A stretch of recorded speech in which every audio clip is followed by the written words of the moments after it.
what is the difference between the budget and what we now call the Finance Act?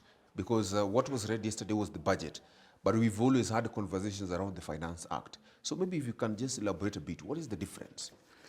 Okay, thank you so much, Eugene. You are asking a very fundamental question. What's the difference between the what we call the budget statement that was read yesterday and the Finance Act?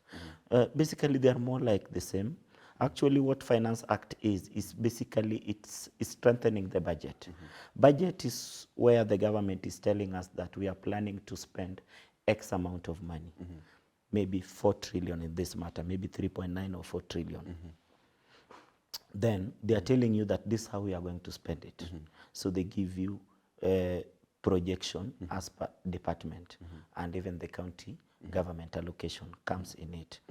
Then after that, the next question is, you are planning to spend 4 trillion. How will you get 4 trillion? That's when now they come up with what we call a Finance Act. And that's why you're finding each and every year there's always a Finance Act that people are discussing. Now, Finance Act basically now elaborate how this revenue is going to be achieved at.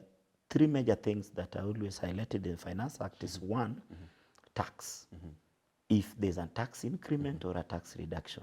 In Ruto regime since 2022, we've seen only tax increase, not reduction. 2, there's always the element of deficit. For example, in this year budgetary statement, we are seeing nearly 4% budget deficit.